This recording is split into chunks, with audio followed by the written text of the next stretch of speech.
안녕하세요. 박지성입니다. 오늘 제가요, 중학교 3학년 대사 문법 강좌 하나 소개해 드리고자 이렇게 영상을 찍게 되었습니다. 본 영상은 조만간에 있을 설명회, 내가 이 설명회를 참석해야 할지, 우리 아이에게 정말 도움이 될 만한 강좌인지 그걸 좀 판단할 수 있도록 도움을 주는 영상이라고 생각하시면 될 것 같아요. 좀 짧긴 하지만 알짜배기 내용이 들어 있습니다. 끝까지 한번 시청해 주시면 감사하겠습니다.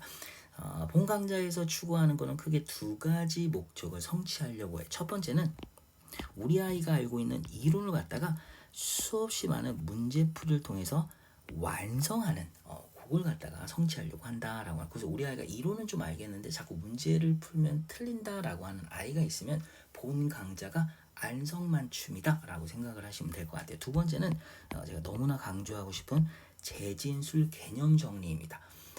현재 대치동에서 이 재진술이라는 개념으로 이렇게 개설된 강좌는 없습니다. 그런 교재도 없고요. 근데 이번에 제가 그 교재를 완성하면서 이 강좌를 만들게 되는데, 이 고등학교 영어 내신은 기본적으로 다 재진술을 바탕으로 문제가 만들어집니다. 그럼 얼마나 중요한지는 뭐 말할 필요가 없겠죠. 자, 여기에 관해서 제가 이제 본격적으로 이 목차의 순서에 따라서 한번 설명해 보도록 할게요. 우리가 문법 공부라고 하는 거, 각각의 문법 사항들이 서로 별개의 것으로 따로따로 학습해야 된다. 그렇지가 않습니다. 문법을 구성하는 각각의 요소는 서로 유기적으로 이렇게 밀접한 연계성을 가지고 연결이 돼 있어요. 그 부분을 갖다가 인식하면서 우리가 문법 학습을 해야 한다라고 하는 측면. 두 번째는 문법 학습이 결국에는 요 재진술을 할 수 있는 능력을 갖춰야 되는 걸 이 문법 학습의 목적이라고 보시면 돼요. 그리고 마지막으로 이 독해 문제 출제 원리라는 측면에서 재진술을 설명할 건데, 결국 우리가 문법 학습에서 재진술을 공부하는 건데 이게 뭐와 또 연계성이 있다? 독해와 연계성이 있습니다. 자, 그럼 첫 번째 이 문법 구성 요소 간 유기적 관계를 한번 설명해 보도록 할게요. 어머니들이 나가서 시중에서 문법책을 딱 이제 사게 되잖아요. 그러면 문법책은 크게 이 두 개의 파트로 구성되어 있습니다. 첫 번째는 이 동사 파트로 구성이 되어 있어요. 두 번째는 이 명사 파트가 되는 거죠. 시간이 좀 없어서 명사 파트는 제하고 이 동사 파트에 해당되는 각각의 구성 요소가 어떻게 연관성이 있는지 제가 간략하게 설명해 보도록 할게요. 문법책에서 챕터 1은 동사입니다. 그 다음에 시제가 되는 거고, 그 다음에 챕터 3는 조동사, 그 다음에 태, 그 다음에 가정법, 우리가 준동사라고 하는 거의 묶음인 투부정사, 동명사, 분사, 이렇게 챕터가 나눠져 있어요. 그럼 이제 번호가 따로 붙여져 있다 보니까 우리가 무슨 생각을 하게 되냐? 각각의 챕터는 따로 놀겠구나, 따로 붙박이 있구나. 그렇지가 않습니다. 사실은 다 아주 밀접하게 연관되어 있어요. 한번 설명해 보도록 할게요. 저희가 이제 동사 파트를 공부했어요. 그럼 이제 우리가 동사라고 하는 이 동작을 나타내는 단어는 과거의 행위를 나타낼 수도 있고 현재 그리고 미래를 나타낼 수 있죠. 그래서 동사는 시제와 연계성이 있다는 걸 알 수가 있습니다. 그리고 동사를 도와주는 동사인 조동사 함께 공부를 해야 되겠죠. 그 다음에 이 동사라고 하는 거는 주체가 있을 거고, 주체가 있으면 그 주체 행위를 받는 개체가 있을 거 아니에요. 이 관계에서 나오는 게 뭐가 되는 거예요? 바로 능동과 수동이라는 태입니다. 자, 태는 능동과 수동, 그 다음에 조동사 다음에 가정법으로 이어집니다. 동사에 앞에 to를 붙인 투부정사가 있을 거고, 동사에 ing를 붙인 동명사가 있어요. 그래서 그리고 앞에서 설명했듯이 이 능동태와 수동태라고 하는 이 태에서 요 분사로 이루어지는 거예요. 자, 능동태 형태는 우리가 동사 ing, 수동태 형태는 id라고 하잖아요. 이 형태가 바로 뭐가 되는 거예요? 분사 형태라는 거 우리가 알 수가 있는데, 여기서 이제 각각의 문법 사항을 우리가 자세히 알지 못한다 하더라도 이 동사로부터 시작돼서 각각의 파트들이 다 연계성이 있겠구나라고 하는 걸 알 수가 있어요. 나중에는 이렇게 다 연계가 됩니다. 이렇게. 그러면서 이제 뭐가 만들어지는 거예요? 그렇죠. 바로 재진술 문장이 만들어지는 거예요. 그래서 문법을 공부할 때는 각각의 요소가 서로 유기적으로 연계되어 있다라고 하는 걸 염두에 두고 반드시 학습이 이루어져야 된다. 두 번째, 우리가 시험 영어를 위한 문법 학습을 한다라고 할 때 궁극적인 목적은 바로 이 재진술이라고 하는 거예요. 그걸 갖다가 제가 기존의 문법 학습과 그다음에 재진술을 기반으로 한 문법 학습을 비교 대조하면서 왜 우리가 재진술 기반의 문법 학습을 해야 되는지 그 이유를 한번 설명해 보도록 하겠습니다. 기존의 문법 학습 우리가 조동사 파트 우리가 챕터 3에 나오는 조동사 파트 과거 표현을 한번 보도록 할게요. 자, 거기에 이제 기출 예문을 제가 하나 가져왔는데 예문은 다음과 같아요. I could have done it. 나 할 수도 있었어. I could have done it. 근데 실제 이 의미는 뭐야?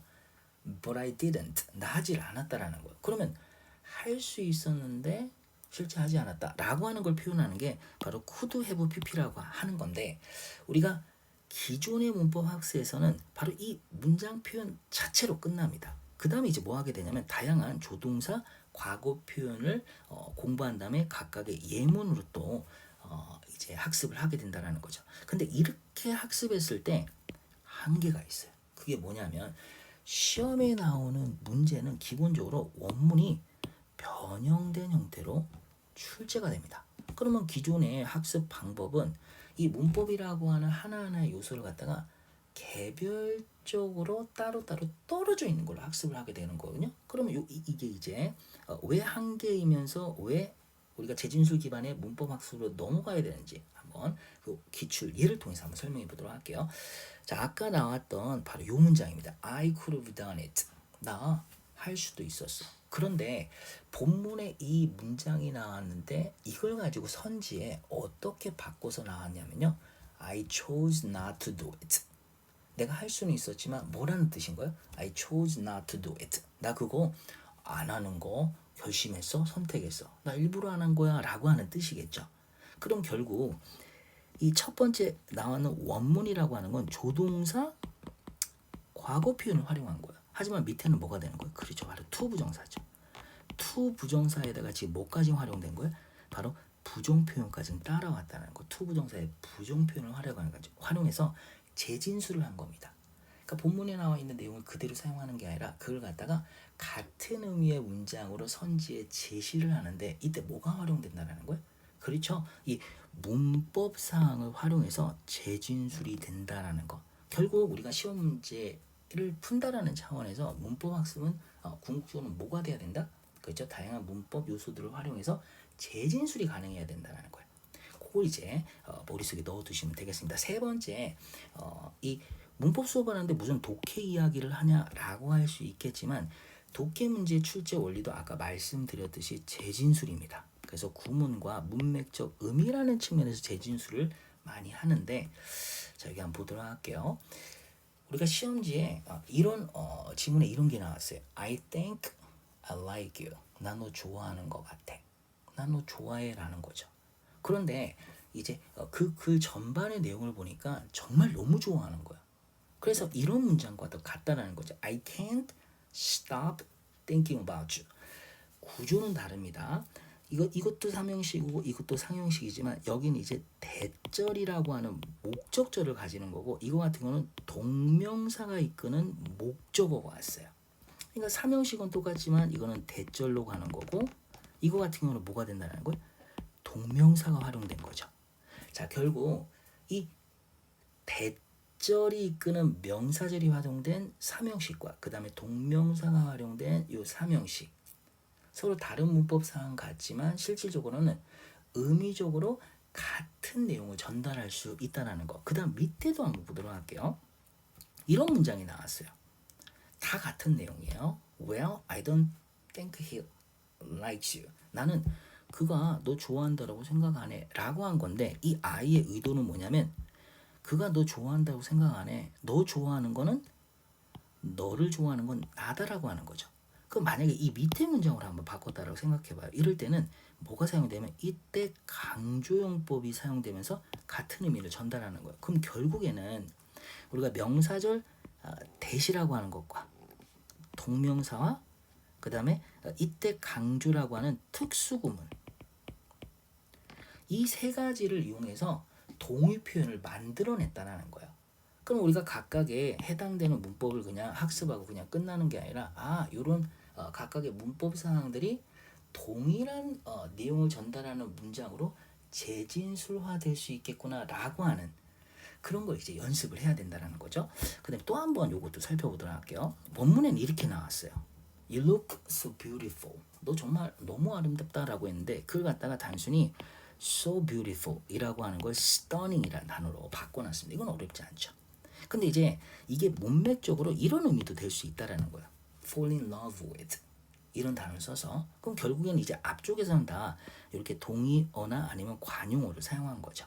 근데 밑에 나와 있는 이 내용은 살짝 이제 우리가 좀 과장해서 표현하는 거일 수도 있는데 이렇게 이제 관용 표현을 사용했어요. 뭐라고 했냐면 내가 너 너무 아름답다라고 하는 말 안에는 뭐가 들어있는 거야? 너 너무 좋아. 나 너랑 결혼하고 싶어. 여러 가지 의미가 있을 수 있잖아요. 이런 의미도 있을 수 있다는 거예요. I hope you know CPR. 너 CPR 할 줄 알면 좋겠다라는 거예요. 왜냐하면 you just took my breath away. 너가 나의 숨을 갖다가 멈추게 했기 때문에 그만큼 아름답다라는 걸 표현하는 거죠. 아름답다라는 거. 근데 이렇게 CPR이라는 단어까지 사용하면서 이렇게 그 상황을 전달하고 있는데 이걸 갖다가 제가 문법적으로 이걸 또 한번 바꿔보도록 할게요. 시험 문제 만약에 이렇게 나왔어요. 이렇게 하나 둘 세 개라는 빈칸을 준 다음에 원문을 바꿔서 동일한 의미로 전달되는 이 부분 영작을 하셔. 그럼 이제 여기 뭐가 되냐? How to do 이렇게 쓸 수가 있는 거야. How to do. How to do. 그래서 I hope you know how to do CPR. 그럼 이제 여기서 how to do라고 하는 거는 그렇죠. 투부정사가 활용돼요. 특히 의문사, 투부정사.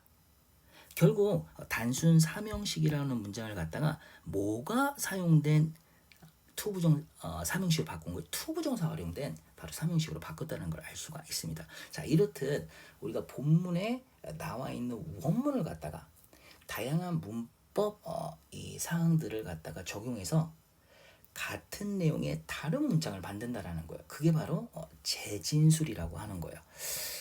자, 그런 의미에서 우리가 문법 학습이라는 것도 결국 언어입니다. 다양하게 표현되는 이 언어라는 특징을 갖다가 내가 활용할 수 있도록 그런 차원에서 문법 학습이 이루어져야 한다라는 거죠. 그러면 이런 차원에서 우리가 또 볼 수 있는 거는 이 문법 학습이랑 독해 공부, 그 다음에 서술형하는 거 다 연계성이 있죠. 근데 그 중심에는 뭐가 있다라는 걸 바로 이 재진술이라고 하는 개념이 딱 박혀져 있습니다. 설명에 이제 참여를 하시면요, 제가 오늘 아주 강조 드렸던 여러 사항 중에서 특히나 이 재진술의 세 개의 중요한 원리를 갖다가 제가 아주 자세하게 한번 설명해 보도록 하겠습니다. 어찌 보면요, 방학 과정 이전에 이 재진술이라고 하는 개념을 갖다가 좀 정립할 수 있는 어떻게 보면 저류의 기회가 될 수도 있어요.